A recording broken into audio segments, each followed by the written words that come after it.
Sometimes, I wonder if there are places in this world that are not meant to be fully understood. Places where nature seems to hold a dark secret, something we should not uncover. If you've ever heard of the Ural Mountains, you might know what I'm talking about. But if not, let me tell you a story that still haunts those who dare to investigate it. Imagine this, it's February 1959. 9 young adventurers, led by Igor Dyatlov, are about to embark on an expedition that should have been an epic adventure, one of those stories proudly shared with grandchildren. The cold of the Ural Mountains is relentless, but they are prepared. Or at least, they think they are. Days pass and the group progresses through the snow, documenting their journey with photos and diary entries, seemingly without worry. But something happens, something that changes everything. A week later, when the group doesn't return home, a rescue mission is sent to find them. And what they discover, well, is simply chilling. When the rescuers arrived at the tent, something was off. It was torn from the inside, as if someone had fled in panic. But flee from what? There were no signs of struggle or predator tracks. Just footprints leading into the nearby forest, barefoot, as if the group had gone out in the middle of the night without time to dress or protect themselves from the extreme cold. Even today, I can't imagine what could have led someone to abandon their only protection under those conditions. And when they found the bodies, the story only grew stranger. Some were completely naked, others had unexplained injuries, as if they had been struck by a force no human could cause. One of them was without eyes. Another, without a tongue. The scientists who performed the autopsies were baffled.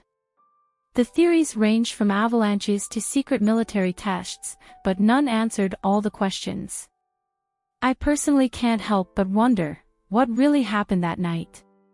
What forces were at play in the Ural Mountains?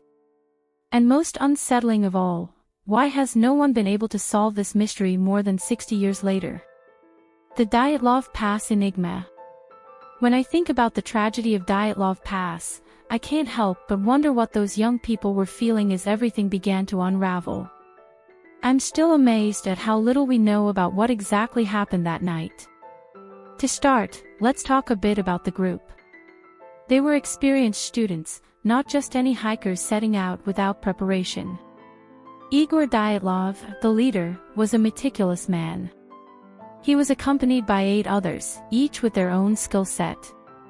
How did such a well-prepared team end up in such a tragic and, even more unsettling, inexplicable situation? The expedition began without incident. They documented their journey with photos and diary entries, and if you look at the images, they seem to be enjoying the adventure. But on the 7th day, at some point in the afternoon, something changed.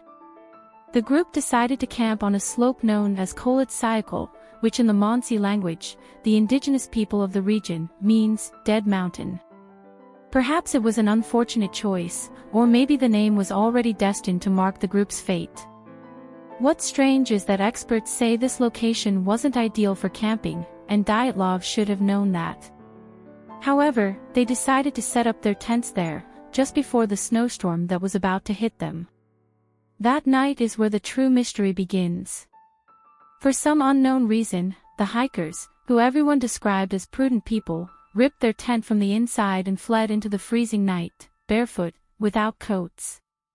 Imagine it, a temperature of -30 degrees, in the middle of nowhere, and them running towards their deaths, with no sign of struggle or prior alarm. But the most unsettling part was yet to come. A few weeks later, when the rescuers finally arrived at the site, what they found had no logical explanation. The bodies were scattered in the forest. Some died of hypothermia, as expected, but others did not. Some had internal fractures comparable to a car accident, but without external signs of trauma. Others were naked, in a strange phenomenon known as paradoxical undressing, where hypothermia victims feel a wave of heat before dying. But what shocked me the most was the state of some bodies. One of the hikers was without a tongue, and another, without eyes. What could have caused that? This leads me to a question I can't stop asking. What else has happened in these mountains that we don't know about? Because what happened at Dyatlov Pass is not the only eerie story from the region. Looking back, the Urals are filled with tales of unexplained disappearances, some dating back centuries. The Mansi, the indigenous people who have lived in the area for generations, talk about ancient spirits that guard the mountains. To them, Kholat Syakhl is a sacred and dangerous place, where only the bravest dare to approach. They believe the mountains are inhabited by supernatural entities that do not allow outsiders to invade their territory. One of the oldest stories is about a Russian military expedition in the 1930s that mysteriously disappeared in the same area. According to the legend, the team was sent to investigate strange sightings of lights in the sky but never returned.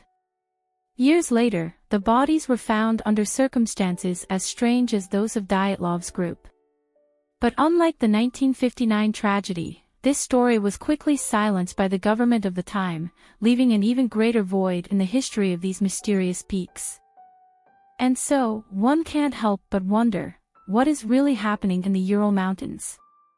Is there something there, beyond human understanding, something we are not meant to discover? The theories. If you search online, you'll find all kinds of theories about what happened that fateful night in February. Some are reasonable, others frankly make you raise an eyebrow. But let me tell you the most well-known ones, and then you can tell me which one you think makes the most sense. The first theory is that of an avalanche. At first glance, it seems the most plausible. The idea is that the group heard the roar of an avalanche coming towards them and, in panic, cut their tent to flee. But this is where the theory starts to fall apart. There were no signs of an avalanche in the area. There was no displaced snow or signs of a massive fall. Also, the injuries sustained by some of the hikers do not match what we would expect from a typical avalanche.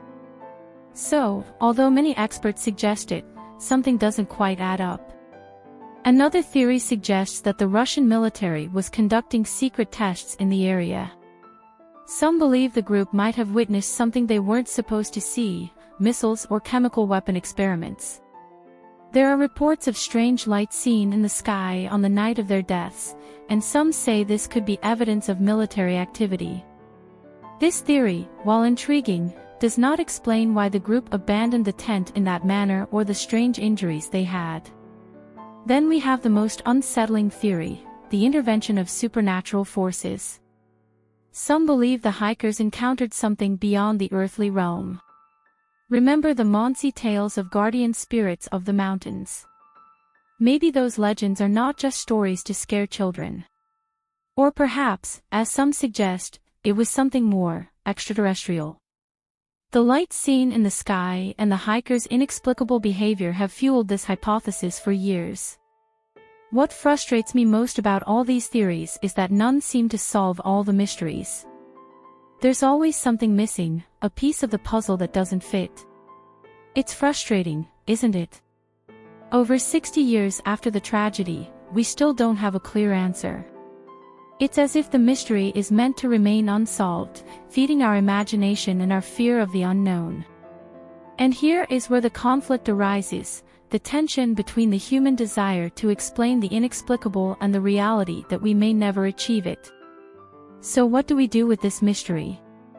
Do we leave it to science, hoping that someday a new technology or discovery will give us the answers we're looking for? Or do we accept that there are things in this world that simply are not meant to be understood? Personally, I lean toward the latter option.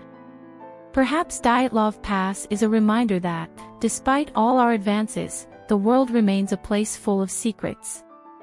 Maybe that's the real resolution, accepting that there are forces, natural or otherwise, that simply escape our understanding. And maybe, after all, we don't need all the answers. But I ask you, what do you think really happened in the Ural Mountains? Was it an avalanche, a military experiment, or something much darker? All I know is that until this enigma is resolved, it will continue to haunt our minds and awaken our deepest fears. At the end of the day, this mystery remains one of the most fascinating and unsettling of modern history. There is something about the combination of the unknown, the tragic, and the inexplicable that draws us to these stories, even if we don't always have a clear answer. And now, after hearing all these details, what's your theory? What do you think happened at Dyatlov Pass? I'd love for you to share it in the comments. Maybe, together, we can get a little closer to solving this Ural Mountains enigma.